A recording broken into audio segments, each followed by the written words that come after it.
Hello and welcome back to another video, guys. In this video I'm going to go through this CR Max BT, manufactured by iCarsoft. It is a brilliant piece of kit. I've already gone through it briefly in another video, but in this video I am going to go through it in terms of what we can do with it when we pair it up to this BMW F Series. It's 3 Series, and we're going to kind of go through the capability as I'll go through it again kind of in a very brief way. So what we have, it comes in this box. Brilliant piece of kit, very rigid and solid, which is good, and it's not overfilled like Autel machines have, like this. The boxing on some products in terms of Autel, it's good to have more, I'm not arguing, but it's just the fact that you have to carry this whole heavy stuff around, whereas this is very basic. The adapter, and there's an OBD cable as well, and you've got this piece of kit in there. And the fact that you've got two things what I love about these diagnostic machines, right? You'll only understand when the time comes. By that I mean, this is a must, I reckon, on most manufacturers. It really, look, I don't need to explain to you. If it didn't have that, look, I have to do this. Look, it doesn't stay. I have to put it there. You see what I mean? Whereas it has that, and look at it, boom. You get it? It's so nice when you work on a car and you've got this function. I really have to say it's beautiful, because if I was doing a live data test on a DPF suit or DPF regen or O2 sensors or whatever it is, it's so nice to have it here, looking at it from this sort of angle rather than there. It keeps falling and it breaks. No, but here we are. And the fact that we have this little back box for it, it means you're never going to lose it. It's always going to stay with you. I know on some manufacturers I have to keep the other one in my hand and keep this one in my other hand in case I lose it. So that's a good thought, very good thought. So thank you for producing it this way.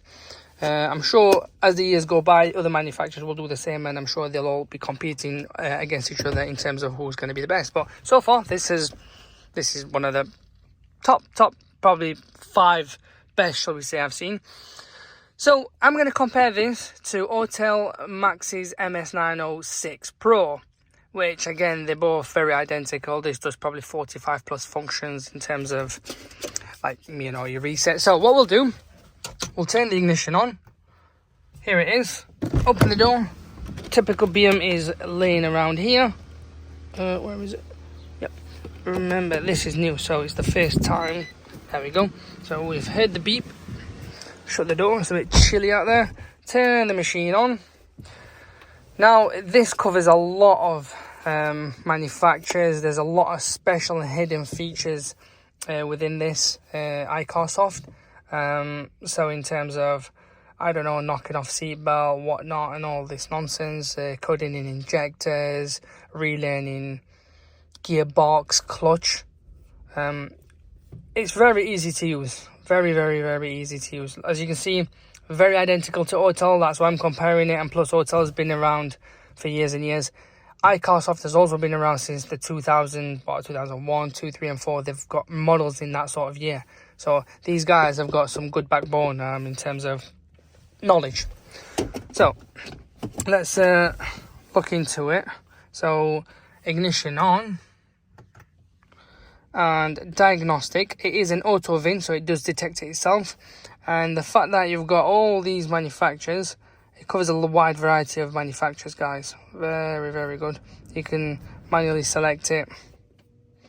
So USA, EU, Asia, history, which I'm not going to go into. It is auto VIN detected as well. So let's just select the BMW, and it will start to kind of pair up with the OBD over there. And what I love, another thing that I like about this machine is the fact that it's free lifetime update. Now, you're not going to get that with most manufacturers anyway, especially with this sort of like figure and the capability that this has. It's just amazing. It's just amazing. Like, if you was to get, as you can see, it's picked it up. If you was to get Autel, you'd be paying minimum anywhere £200-ish for the update. Let's say launch, maybe around £100 to £200. X2 similar, maybe 80 quid, 90 quid, 100 quid. Same with King Bolin. And now I know some manufacturers like King Bolin do have like a free lifetime update as well on some of their tools, But the lifetime free update will not, as far as I remember, it's not like the same as this iCarsoft, like this one CR Max, where it's Bluetooth. Or if it is, it's probably not as like depth as this one in terms of like the service and the functions that you can do with it. So let's just do an auto scan. Oh, did we click? No, let's go back. There we go. So we'll do a full scan. Generally, BMW scans are pretty damn quick. So as we can see, it's going to go through all the modules. Now, I have to say I've used all sorts of diagnostic machines.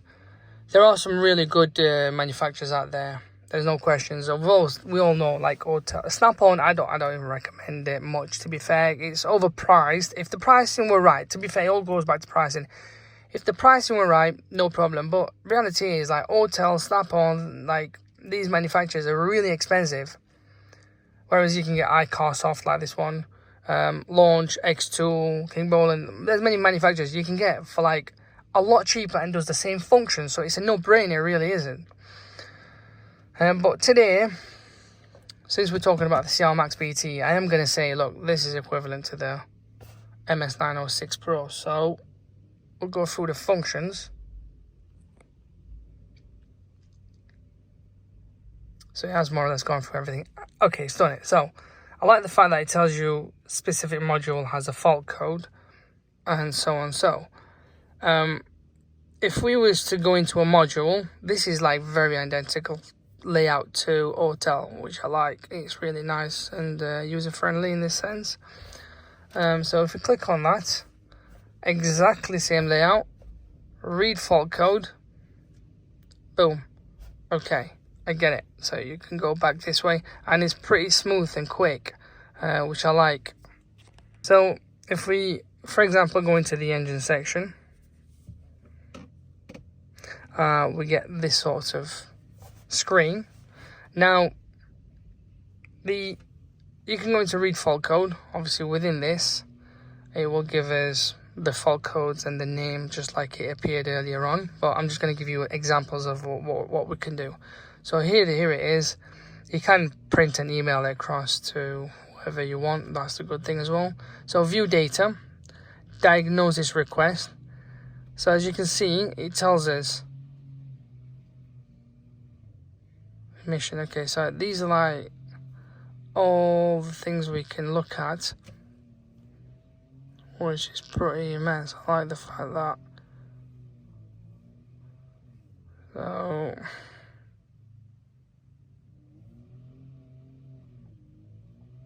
So let's just say these here. Diesel particular filter, okay. Let's see how it brings it. So this is the sort of off, on, okay, nice. So as you can see, it's as smooth as that. There's nothing crazy about it, guys. So for anyone who's working on a DPF, you're able to kind of see what you need to do.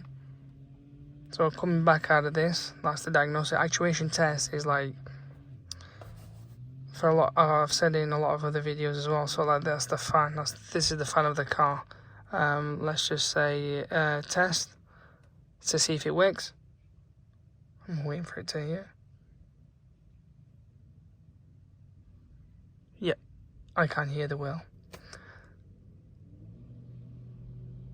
Yep, there we are. It's gone. I can hear it at max. So reality is, for a lot of like people that have issues in terms of mechanical, you can test it. As you can hear it, I don't know if you guys can hear it, but I can. So you've got that function there as well. What else? Electrical fuel pump, I don't want to do that. Delete fault memory control. This is the swirl flap EGR to see if they are functioning and not clogged up, because the reality is sometimes you'll get an EGR fault and you want to know if it does still function or is it the wiring to it. So it'll kind of eliminate things in that way. Coding. Okay, so operate under okay professional. Don't worry about it. That's fine. So it's telling us when performing module the new matching code. Error make error. Okay, that's fine. So you have to be aware. Please confirm again whether you're willing to accept. I will accept the risks. This action will take a long time. If you still want to continue, let's try. So different will write code, it should be executed after replacing the ECU. Okay, which I'm not going to do anyway. I'm not going to go into this coding yet, but as you can see, you can do the ECU coding, which is good stuff. So if we come back out of this, for a quick erase, if we hit that, let's see how quick it is. And I will put the link on this below for you guys to order as well. Well, that was pretty quick, wasn't it? So, coming back out of this, functions we have. Control unit. This will be like specific units. So, just like earlier on what we saw, like we did the full diagnostic.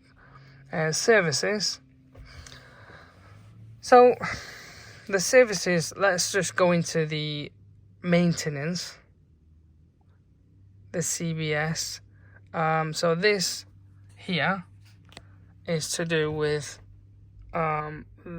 sorry about the sunshine, my vehicle status,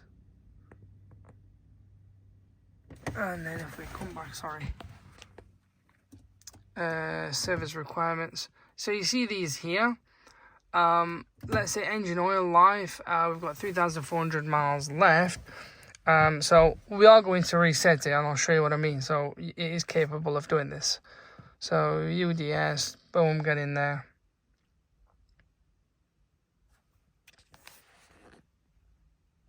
And so let's end service. Go back. And let's go into the powertrain. So this is the engine section. So let's say you have changed a module, a sensor within the engine. I don't know, DPF, the fuel rail pressure. You can see what options we get. So if you go on there, register new DPF, which I'm not going to start messing with, reset correction of values of injectors, so coding in new injectors, increase idle speed temporarily. I don't know, I guess you can, the revs can go higher. Adjustment functions, let's see what we get here. So there's more to it than what was on the previous screen. I mean, you can read it and you can see for yourself, guys. It does have a lot of different function, adaptation of increment. That's the wheel, okay. EGR, which BM's on a recall on them anyway. But you can kind of get an idea of what you can get from this machine. Transmission adjustment or transmission oil. I mean, oil balancing, I don't even know. Does it even give you this function? That's pretty... I'm not going to go into it, but you can see what it does. So engine start, that is diesel. So this is engine start. So okay, this one is pretty good because it gives us this function on the E models. So the old school BMWs, I realized some people would get like a red steering or a amber steering, and the car wouldn't start. It registers like some sort of security lock on the car, and you can reset the starter lock. And boom, the car starts. I have got videos on it as well, and the Autel was one of them that did it. I'm sure the other manufacturers do it as well. But so far, so good. I mean, chassis and suspension, electronic power and steering. I'm not going to click it because it is going to reset. Literally, I'll reset it and I'll have to code it back in, and I can't be bothered in that sense. But it has that function. Traction control system. I mean, you've got all these other functions there. Let me see if the others give us other functions. Yep, start up. Which is good. Yep, that is for something once you've changed the steering rack.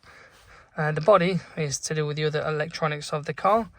Head unit, which is this here, and all these things. Safety functions, let's have a look. Lock airbag, nah, fine. Heating and condition, flat motor, see if they work. Voltage supply, active, reset. Locking security, so slide and tilt sunroof, which you can already see. Vehicle information, let's see what this is. Okay, maybe it's just an excessive. Driver assistance, active cruise control. This doesn't have it, but that's brilliant to see that it does have that function where you can actually code it back in. Tire pressure control. It's like a brilliant piece of kit, guys. Also, so like it covers a wide variety of languages. The fact that it's a Bluetooth, and it does like 40 plus service reset functions. So These are some of which I've already gone through in the previous video, which I'll go through it again just so you can kind of get an idea of what's what. As you can see, it's a ton of things you can actually do with this machine. It really is a no-brainer. It's worth every penny if you ask me. So you've got your oil reset, electronic parking brake. So if you're doing, let's say, pads on an electronic handbrake rather than these normal old-school handbrakes, you can release it, change the pads, done, dusted, move on. Steering angle sensor, if you've changed the steering angle sensor on this car, you can code it in. The throttle body, DPF. I don't want to just kind of say the words that you can already see on the screen, but they do truly do the work. Injectors, if you've got a faulty injector, you can check it. It'll tell you misfires detected, which is also good stuff. You can do live data on it. Tire pressure, air suspension on Land Rovers. Let's say you have a suspension faulty, the ride height level sensor's faulty. It'll tell you, change it, code it back to the right height to the measurement. Headlamp, I guess. Transmission, coded in a new transmission. Your airbag, I don't know, maybe reset airbag control modules. Window initialization, so like this one. So let's just do this window initialization. I don't know, what did I do? Well, I've just clicked on some things randomly, I'm sorry. Actually, I can't do it because I've unplugged it. But as you can see, window initialization in terms of if the car's had a dead battery, and you know, like how I do this. So for example, look, if I push it down, it goes all the way down. If I push up, it goes all the way up without me touching it. The reality is, if a car's had a dead battery or it's been like salvage and the airbags have been deployed, it will reset this function on the body control module, and you'll have to recalibrate it. I've seen it on Mercs, BMs and whatnot, so that's a good stuff. And the fact, what else? I don't know, engine, cylinder, air filter. There's a lot of things. EGR, AdBlue and knock sensor. Let's see if the knock sensor's in. Knock sensor, there you are. They're two things what are really important in this day and age. DPF, knock sensor, especially for the commercial world or even any diesel cars. They tend to mess up a lot, and you can reset it using this diagnostic machine. No brainer, go for it, guys. Turbocharger, I'm not even going to get there. Radar, this is like active cruise control. I mean, some cars on here have like, oh, this is a prime example. Look at this. So on my windscreen, if they do change this light windscreen, I actually have to calibrate it back, or the person who's changing the windscreen, which is very rare, to calibrate it, unless you're paying them like silly money, probably 150, 200 plus quid, or you know, in dollars, $250, you know, $250 to recalibrate it. Reality is you can do it with this. So yeah, and what else? There is a lot of things. I mean, you can see it for yourselves, guys. Seatbelt, knock the warning off. So yeah, there is a lot of things it does cover. This is just some of which, but I mean, once you're in, and the other thing that actually I like about this compared to Autel, I mean, they might have like progressed and they might have got new things in the game, but reality is on Autel, when you click on make and BM, there's a lot of like functions, like as you saw, like a lot of hidden functions. It only works on make and BM, whereas this iCarsoft works on like Jaguar, Volvo, Saab, Vicars, ID6, Skoda VW. There's a lot of hidden features within them cars, so you get more for this than, you know, Autel does. So I'll leave it in your court, but I'll go through the others as well now. And to like summarize everything, like we said, it is free update for life, so you save yourself a fortune just there and there. And the fact that you've got something that should really be worth thousands, you're picking up for around about 400 quid depending on the offer that they have on. But this is the tool, guys. It's amazing what you can do with it and what functions it has. I'm sure there's more to it, but I'm not going to bore you all with the excessive of things that, I mean, which you guys already know about anyway. But reality is, it's a good kit, very handy, 7-inch screen. You've got the Type-C and the USB at the top, and the fact that it's got that casing at the back and this hook. The hook is a lovely piece of kit. And the casing is good stuff, not gonna lie, but like I said in the other video, I think it would be brilliant if they did design something for this, instead of the screen being on its face, the other way around, and that they should have a groove in there where it ditches in. But that is it, guys. I'm pretty happy with it. I really am. Whether you're a starter, whether you're you're in the game, you know, you've been in the game for a long time, you're a mechanic that goes through a lot of cars daily. Reality is it does the job perfect, and it does feel like a good quality machine, not just, and I'll be honest, they are built tough. And the fact that it's a bit, I'm not saying it's the grippiest thing, but it's decent enough. Even with your oily hands, guys, I'm sure you'll go through it. But yeah, this is it. Any questions, by all means, fire it away, and I'll try and get back to you all. But you gotta excuse me because I do go through a lot of comments a day, which I try and reply back to everybody. But this, oh, that's amazing as well. So it makes quite a loud noise when you kind of come off a car, especially the fact that you do not want to lose out because you'll be paying a few quid to get that back. So the fact that it kind of pre-warns you and to tell you, look, you've got X and Y, Z on there, and you need to take the OBD out. But yeah, I'll leave it in your court, guys. I'd like to know what your feedback is. If you have one, I'd love to know what you think of it, what your thoughts are. But I do think it is a brilliant piece of kit. I have done a lot of reviews on other manufacturers. This is equivalent to the Autel in every angle, shape, software, identical, but you're paying like half or fraction of it. So it really is a no-brainer.